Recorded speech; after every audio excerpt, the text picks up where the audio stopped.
Hello student, आज हम पढ़ेंगे बंगाल की कांथा कढ़ाई।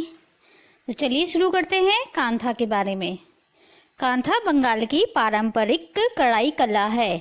कांथा से तात्पर्य है पेबंद लगा वस्त्र, मतलब पेस्ट क्लॉथ। कांथा मुख्यतः बंगाल की स्त्रियों के द्वारा बनाया जाता है। इसमें फटे पुराने वस्त्रों जैसे साड़ी, धोती, चादर, टेबल क्लॉथ, पेटीकोट इत्यादि को कई तरह तहों में व्यवस्थित करके एक नया रूप देते हैं। ये फटे पुराने वस्त्र अक्सर जिन्हें फेंक देते हैं, वहाँ की महिलाएं अत्यंत परिश्रम करके एक नया वस्त्र बनाती हैं, जिसे ओढ़ने, बिछाने, थैले बनाने, सजावट करने आदि में उपयोग में लेती हैं। यहाँ उनकी मितव्ययी होने का ज्वलंत उदाहरण है। कांथा पटना, हुगली, फरीदपुर, खुलना, पूर्वी तथा पश्चिमी बंगाल में बनाए जाते हैं। कांथा का उपयोग चारपाई तथा चौकी पर बिछाने हेतु बिस्तर के लिए किया जाता है। कांथा बनाने के लिए फटे पुराने वस्त्रों की तह जमाकर टकाई के टाके द्वारा चारों ओर से बॉर्डर बना दिया जाता है। फिर बीच के भाग में कमल, हाथी, सूरज, शंख, चंद्रमा आदि के नमूने बना दिए जाते हैं। पौराणिक कथाओं पर आधारित चित्रों को भी वे बड़ी कुशलता पूर्वक वस्त्र पर अंकित कर देती हैं। कांथा में सभी टाके एक समान दूरी पर लिए जाते हैं। टांके अत्यंत सूक्ष्म, बारीक, महीन लिए जाते हैं, जिससे पुराने वस्त्रों के बने होने के बावजूद भी ये वस्त्र कला के सुंदर नमूने बन जाते हैं। अवकाश के क्षणों में बंगाल की स्त्रियां इन्हें बनाती हैं। कांथा कढ़ाई में सभी टाके एक समान दूरी पर होते हैं। कांथा कढ़ाई में टाकों में साटिन, कच्चा टाका तथा लूप टाकों का अधिक उपयोग किया जाता है।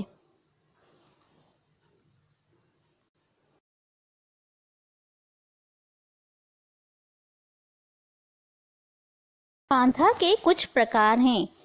कांथा के मुख्यतः 7 प्रकार होते हैं। पहला प्रकार है लेप कांथा, दूसरा है और कांथा, तीसरा है दुजनी, चौथा है सुजनी, पांचवा है आरसीलता और छठा है बेटन, सातवां है रूमाल। तो चलिए देख लेते हैं थोड़ा थोड़ा कांथा के प्रकारों के बारे में।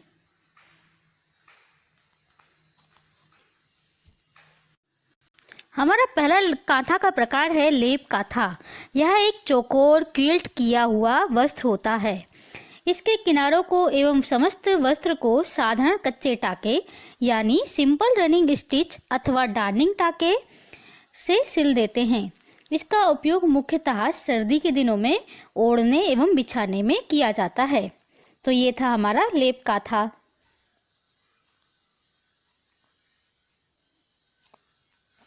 दूसरा कांथा का प्रकार है और कांथा। और कांथा तकिए का गिलाफ होता है। यह आयताकार होता है। इसकी लंबाई 2 फीट एवं चौड़ाई 1.5 फीट होती है। इसमें संपूर्ण वस्त्र पर नमूने बने होते हैं। फूल, पत्तियों, पेड़ पौधों, पक्षियों आदि के चित्र को बड़ी कुशलता पूर्वक वस्त्र पर उतारते हैं। वस्त्र के बॉर्डर में पशु पक्षी के चित्र, कोनों पर फूल पत्ते के चित्र बनाए जाते हैं और बीच के भाग में कमल के फूल का चित्रण कर दिया जाता है। कांथा देखने में अत्यंत सुंदर एवं आकर्षक लगता है। तीसरे कांथा का प्रकार है दुर्जनी। इसे थैलिया भी कहते हैं। यह एक वर्ग के आकार का वस्त्र होता है। इसके बॉर्डर में फूल पत्तियों के नमूने एवं मध्य में कमल के फूल के नमूने बने होते हैं। कुछ दुर्जनी में पशु पक्षी का भी चित्र देखने को मिलता है। इस चौकोर वस्त्र के दोनों कोणों को पकड़कर मध्य में लाकर सिल दिया इस चौकोर वस्त्र के तीनों कोणों को पकड़कर मध्य में लाकर सिल दिया जाता है, जिससे यह एक लिफाफे की तरह दिखाई देता है। किनारों के खुले भागों में लटकाने के लिए डोरी या स्ट्रिप बना दी जाती है, जिससे इसे ऊपर लटकाकर टांगा जा सकता है। नमूने का सामान्यतः कच्चे टाके रनिंग स्टिच से कुशलता एवं दक्षता पूर्वक काढ़ा जाता है। चौथा कांथा का प्रकार है सुजनी। बंगाल का सुजनी काफ़ी लोकप्रिय एवं प्रचलित है। यह एक चादर की तरह होता है जिसकी लंबाई 6 फीट एवं चौड़ाई 3 से 3.5 फीट रखी जाती है। यह चादर विशेष अवसरों पर जैसे दशहरा, दीपावली, होली, तीज त्यौहार, शादी ब्याह, जन्मदिन, पार्टी आदि के अवसर पर बिछाई जाती है। इस आयताकार चादर पर अत्यंत सुंदर एवं आकर्षक नमूने बनाए जाते हैं। नमूने से पहले इस आयताकार चादर को 9 बराबर भागों में बांटा जाता है। उसके बाद इन पर बॉर्डर बनाए जाते हैं। बीच के रिक्त भाग में कमल के सुंदर फूलों का चित्रण किया जाता है। इन्हें साधारण कच्चे टाकों से काढ़ा जाता है। साधारण कच्चे टाकों से यह कड़े यह कांथा अत्यंत सुंदर एवं मनमोहक लगता है। पांचवा कांथा का प्रकार है आरसीलता। यह कांथा आईना, कंघी एवं अन्य श्रृंगार की सामग्रियों को कवर करने के लिए बनाया जाता है। यह पतला टुकड़ा होता है जिसकी चौड़ाई सामान्यतः 8 इंच तथा लंबाई 12 इंच होती है। इसके चारों ओर सुंदर एवं आकर्षक नमूनों से बॉर्डर बने होते हैं। वस्त्र के मध्य में कृष्ण लीला अथवा रास मंडल के सुंदर एवं उत्कृष्ट नमूने बनाए जाते हैं। कमल, लताएं, पेड़ पौधे, फल फूल, पत्तियां आदि के नमूने भी बनाए जाते हैं।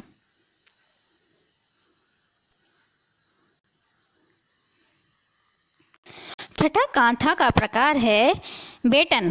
बेटन जो होता है एक छोटा चौकोर टुकड़ा होता है।